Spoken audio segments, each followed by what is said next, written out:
بسم الله الرحمن الرحيم. السلام عليكم ورحمة الله وبركاته. الحمد لله رب العالمين، والصلاة والسلام على أشرف الأنبياء والمرسلين سيدنا ومولانا محمد وعلى آله وصحبه أجمعين. أما بعد، ففي هذا العرض سأتناول حرف الرب كما شرح الإمام ابن هشام الأنصاري في كتابه مغني اللبيب، وسأركز على معناه ووظيفته النحوية وقيمته البلاغية في اللغة العربية الكلاسيكية. وأرجو أن يساهم هذا العرض في توضيح أهمية دراسة الحروف في فهم النصوص العربية فهما أدق.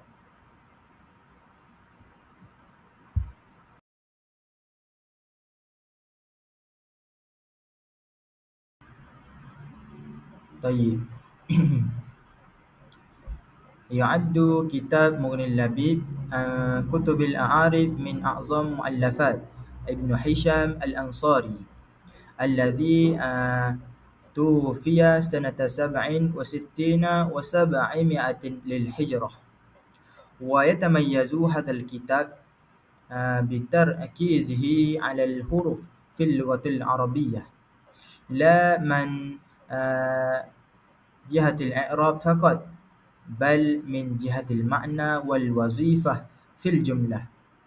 ومن حروف التي أفرد لها ابن هشام بحثا موسعا حرف الرب. ثم ننتقل إلى تعريف حرف الرب.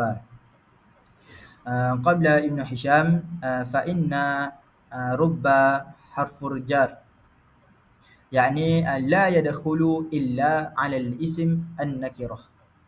ومن حيث المعنى الأصل فإن أكثر النحاة يرون أنه يدل على التقليل، ولكن ابن هشام يؤكد الرب قد تأتي أحيانا بمعنى التكثير، وذلك حسب السياق.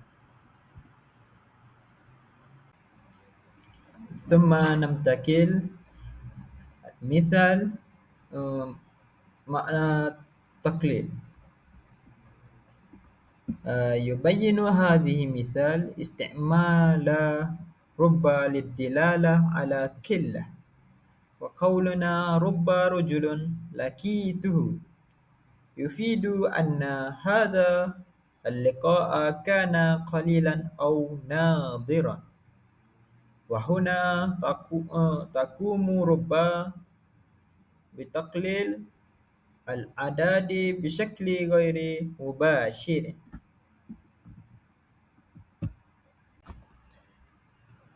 ثم ننتقل عن الموضوع مثال معنى تكثير.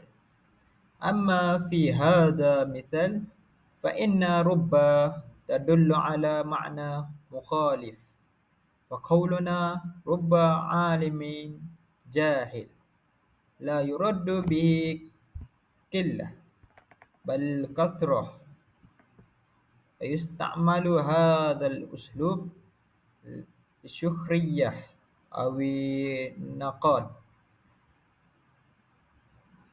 وهذا يثبت أن معنى رب يعتمد على السياق. موقع رب في الجملة. يؤكد ابن هشام بأن كلمة رب لا تستعمل إلا مع اسم النكرة، وتكثر في الشعر العربي القديم. وأما في النثر الحديث فقد قل استعمالها، ولكنها في النصوص الكلاسيكية تعطي أثرا بلاغيا قويا، خاصة في بداية الجملة. صيغ الاسم بعد رب. يأتي الاسم بعد رب في صيغ مختلفة، مثل المضاف والمضاف إليه والموصوف مع صفته. مثال ذلك رب طالب مجتهد. وتساعد هذه الصيغ على توضيح المعنى وتقويته. الحروف التي تنوب عن رب. من المباحث المهمة في مغني اللبيب هي مسألة النيابة.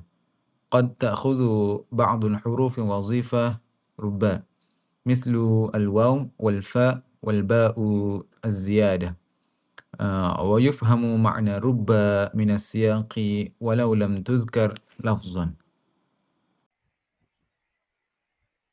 ثم في رب المحذوفة. في رب المحذوفة ذكر ابن هشام في كتابه مغني اللبيب أن رب قد تحذف أحيانا خاصة في الشعر العربي، ومع ذلك يبقى معناها محموما من تركيب الجملة، وهذا يدل على مرونة اللغة العربية الكلاسيكية.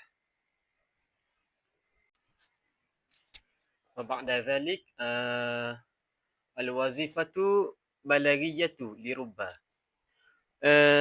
تعد رب من الحروف التي لا تقتصر وظيفتها على الجانب النحوي فقط، بل تمتد إلى الجانب البلاغي، حيث تستعمل للدلالة على معان مختلفة بحسب السياق، مثل التعجب والتوبيخ أو السخرية والتأسف والندام.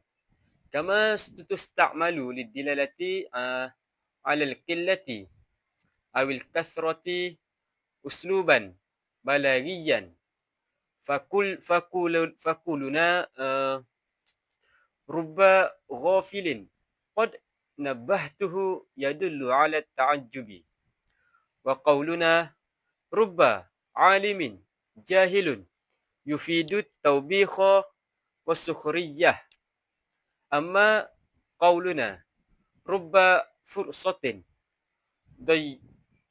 ضيعتها فيدل على التأسف والندم، وهذا كله يظهر أن رب ليست مجرد حرف جر، بل أداة بلاغية تحمل دلالة عميقة في اللغة العربية.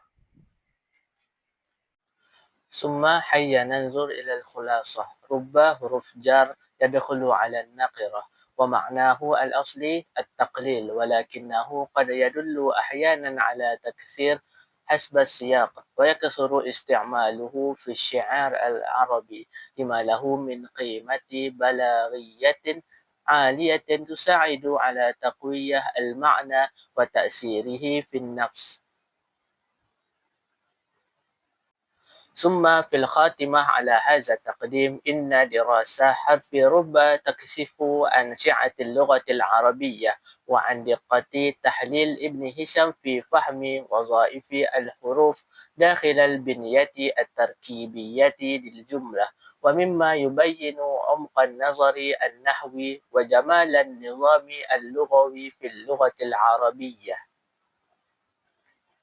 وفي الختام أشكركم جميعا على حسن استماعكم، وأسأل الله أن يكون هذا العرض قد أفادكم وأن تحقق المنفعة لكل من استمع إليه. السلام عليكم ورحمة الله وبركاته.